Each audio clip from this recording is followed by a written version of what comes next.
dari yang kita tahu juga, mamanya Dere ini seneng dengerin Vina Panduwinata ya. Betul. Nah, untuk karya-karya Dere sekarang tuh ada yang terinfluence dari Vina Panduwinata juga nggak kira-kira? Kayak lagu-lagu Batak, terus lagu-lagu Batak, lagu-lagu Vina Panduwinata, lagu-lagu Trio Ambisi, itu sebenarnya lagu mama papa yang dari kecil itu udah nempel gitu, bangun pagi dengar di speaker Vina Panduwinata gitu. Jadi kayak kurang lebih secara nggak sadar itu nempel. Tapi kalau misalnya bisa dibilang nih untuk rubrik ya, itu kamu terinfluence banget tuh dari siapa? Siapa influence-mu?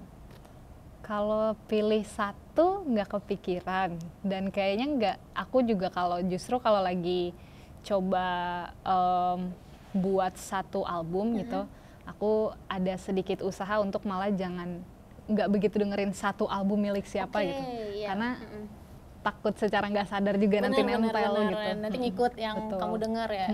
Tapi selama penggarapan itu berarti kamu benar-benar nggak mentok dengerin apa seseorang gitu atau satu band gitu ya? Dengerin banyak sih tetap. Dengerin banyak. Siapa tuh kira-kira? Banyak sih. Jadi nggak kepikiran gitu karena nggak ada yang spesifik ya, jadi dari nggak bisa kepikiran. Nah, terus kamu kan dilatih sama Tulus ya. Kalau boleh tahu Tulus tuh gimana sih orangnya waktu dia ngelatih kamu? Mulai ketemu Kak Tulus tuh pertama-tama di 2016, satu acara namanya The Voice Kids. Ya. Situ dia jadi coach. Akhirnya kan banyak saat-saat ada mentoring gitu. Selepas itu terus kita ngerasa kita cukup senang tukar pikiran bareng gitu. Kira di 2020 ada kesempatan tulis lagu, jadinya si Kota yang pertama kali bareng sama Kak Tulus berarti. Ya. Oke. Tapi ada bedanya nggak waktu dia nge-coach kamu sama yang kamu sekarang jatuhnya bisa dibilang kerja bareng lah ya, kerja sama dia. Ada bedanya nggak dia ke kamu? Apa sama aja? Sama aja sih. Tapi dia takut-takut. Beneran sama aja. Sama mikir aja. beda juga apa beda ya? Sama aja ya? Lagi sama aja. Tapi semenyenangkan itu orangnya waktu lagi nge-coach kamu, Kak Tulus? Semenyenangkan itu gimana ya jawab? Ya Kak Tulus sih. Kak Tulus ya. Lo kalau misalnya emang pernah ketemu Tulus ya Kak Tulus. Nah, kamu tuh ada tuntutan tersendiri nggak sih untuk nulis lagu, kayak nulis lagunya harus gini nih, harus gini gitu, atau nggak, kamu dibebasin secara kreatif? Dibebaskan sih senangnya. Dibebaskan. Malah kadang jadi banyak ragu-ragu dan pressure-nya ke diri sendiri gitu kan, kayak tadi aku bilang banyak saat-saat ada si mentok itu, jadi kadang suka kesel sendiri aja gitu, nama mentok ya, padahal kayaknya hari ini mood tapi mentok gitu. Tapi kalau tuntutan nggak ada sama sekali sih. Tapi kalau misalnya kamu lagi kreatif block kayak gitu, apa sih yang kamu lakuin? Dua sih biasanya. Kalau mentok biasanya dugaanku adalah lagi nggak mindful untuk nulis lagu, jadi dicoba kayak fokus lagi. Maksa diri ya. Kalau satu ternyata mentok juga, berarti itu emang nggak ada, jadi kayak ya udah ditinggal aja, terus lakuin yang lain. Jadi nanti ada moodnya lagi baru garap lagi kayak gitu ya. Jadi kamu emang nggak memaksakan gitu ya. Oke. Jadi terlepas dari tadi yang aku tanya kamu terinfluence sama siapa, terlepas dari itu, kamu sekarang tuh lagi seneng dengerin siapa sih? Sekarang ya? Lagi dengerin siapa atau lagu apa gitu? Kalau spesifik satu enggak ada, spesifik satu musikus nggak ada, cuman lagi dengerin banyak lagu-lagu dulu. Kayak aku banyak terpengaruh juga, aku dulu cukup banyak main PS2. Di PS2 tuh salah satu game kesukaan tuh Guitar Hero 3. Lagunya bagus-bagus banget, lagi didengerin lagi. Oh, kamu lagi dengerin lagi lagu-lagu yang ada di situ gitu ya. Terus kita lompat ke masa lalumu mungkin ya ini. Untuk pertama kali kamu mainin instrumen apa sih? Pertama kali itu keyboard. Itu kamu emang punya kemauan sendiri untuk belajar atau kamu disuruh buat belajar keyboard dong gitu? Pengen sih, malah minta awalnya mau les gitu, kira les. Ternyata pas 2 bulan udah les bosen gitu. Itu di umur berapa? Kelas 3 SD. Kelas 3 SD. Nah setelah dari keyboard kamu baru belajar gitar. Itu juga les atau gimana? Enggak, karena tahu les itu bosen. Terus kamu otodidak? Terus dari YouTube. Ah jadi YouTube. Oke. Tapi ada lagi nggak yang membimbing kamu untuk bisa lebih jago? Nggak ada sih, tapi YouTube tuh guru banget sih. Iya sih, benar-benar guru banget sih. Kamu pasti suka ini ya, ngelihat tap-tap gitar ya? Iya, itu juga. Benar. Nah, waktu kamu ikut The Voice nih, kamu emang mau sendiri atau disuruh sama mama kamu? Mau sendiri. Itu kamu dapat informasi tentang itu tuh dari mana?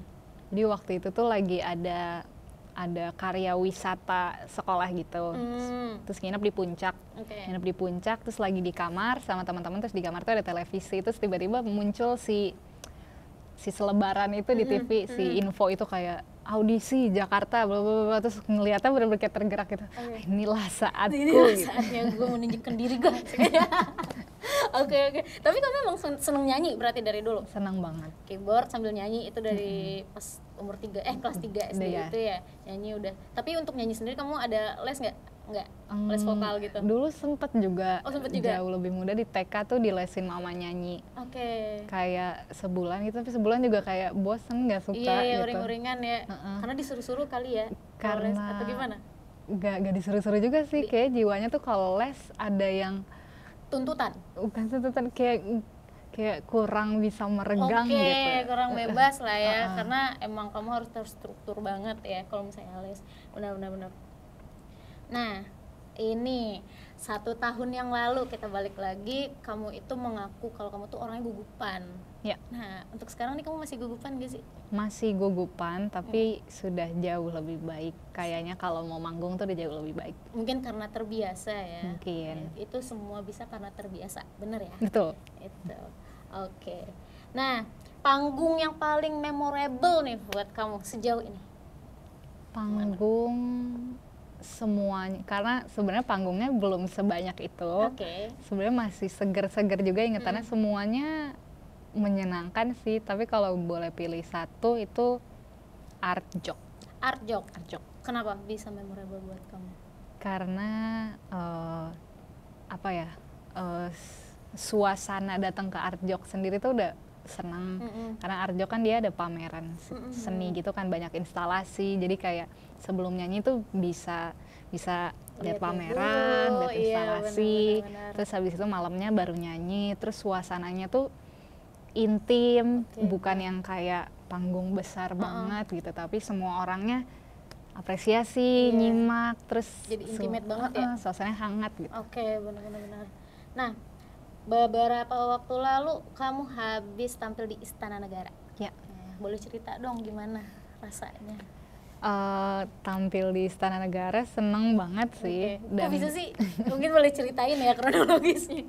Kenapa bisa? Sebenarnya jawabannya nggak tahu.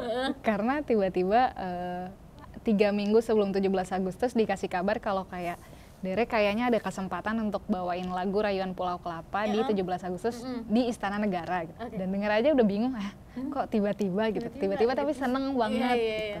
Kira ya udah, dari situ latihan, terus bener-bener yang kali pertama biasanya aku nggak pernah se-strict itu nggak makan gorengan atau nggak apa gitu, tapi karena bener-bener di momen itu jadi kayak oke, nggak boleh makan Indomie, jangan makan gorengan, terus banyak minum air putih gitu. Pas di hari H seneng dan banyak banget gugupnya, jadi pas naik tuh udah segemeteran itu.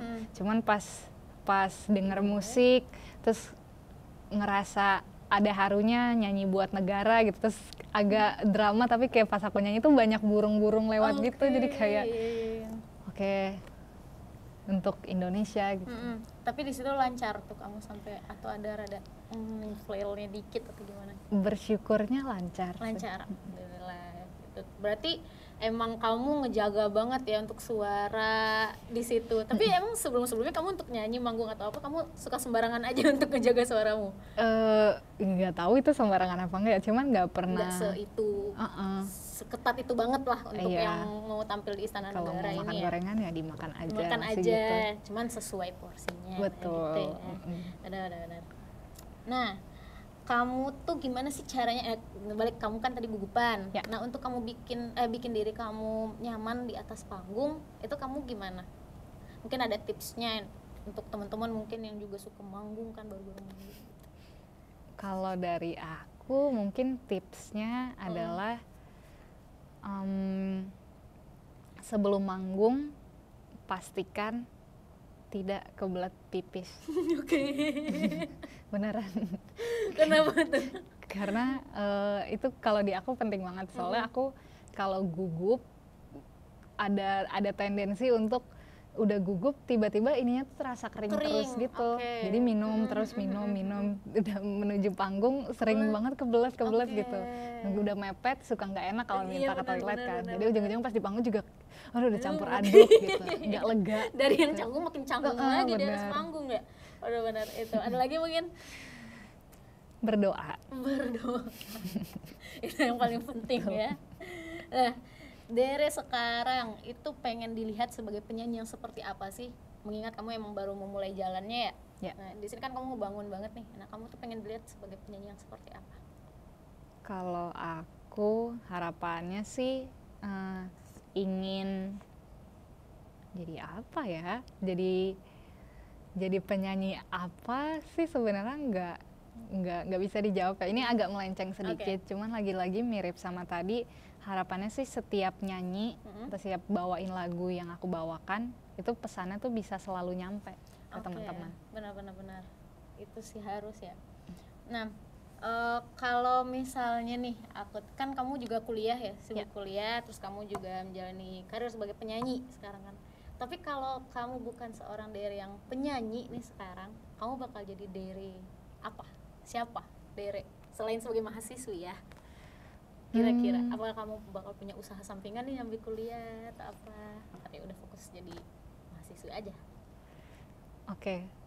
Sebenarnya banyak sih yang mau dilakukan tapi nggak tahu bisa apa enggak. Kalau yang kepikiran sekarang kalau nggak menyanyi itu tetap ada di dunia musik, cuman mungkin belajar alat musik baru. Yang kepikiran sekarang mungkin alat musik tiup. Alat musik tiup. Ini ya apa? Seruling. Semua apapun. Seruling mau, saksofon mau, ocarina mau. Oke. Tapi kalau untuk dijalani sekarang itu belum memungkinkan ya? Udah nyoba. Kemarin nyoba beli satu harmonika gitu kan. Kalau orang lihatnya kayak gampang ya. Iya gampang banget ternyata sih kayak susah ya? Mulut kita besar tapi lubangnya cuma kecil. Itu udah kamu coba berarti? Udah coba tapi masih gagal. Oke, nggak apa-apa. Terus mencoba ya. Terakhir nih Dere ya. Nah, kamu ada harapan nggak untuk collab sama siapa dalam waktu dekat ini mungkin atau di masa yang akan datang? Kalau harapan untuk kolaborasi di waktu nggak tahu di waktu dekat atau waktu kapan gitu, tapi yang pengen tuh ada kesempatan untuk kolaborasi bareng Alec Benjamin. Oke. Boleh tahu alasannya? Karena aku cukup kagum berat dari mulai dia dulu nyanyi lewat YouTube gitu, terus aku udah lama ngikutin, terus adalah salah satu sosok yang cukup buat aku semangat untuk tulis lagu sih. Alec Benjamin. Oke. Jadi gitu perbincangan kita. Mungkin boleh Dere ajak teman-teman Hai untuk dengerin Rubrik mungkin boleh. Halo teman-teman Hai, aku Dere. Aku baru rilis satu album yang judulnya Rubik. Sekarang album Rubik dan 10 lagu di dalamnya sudah bisa teman-teman dengarkan di seluruh toko musik digital. Begitu teman-teman. Jadi mungkin sekian obrolan singkat kita di sore hari ini. Dere makasih banyak udah ngobrol-ngobrol bareng kita semua. Udah ngasih banyak pengetahuan juga buat teman-teman.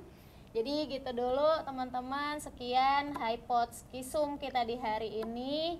Jangan lupa untuk komen, juga like-nya, juga subscribe, dan jangan lupa bagiin juga ke teman-teman lo biar pada tahu Dere ngobrolin apa nih sama kita di sini. Oke? Dadah.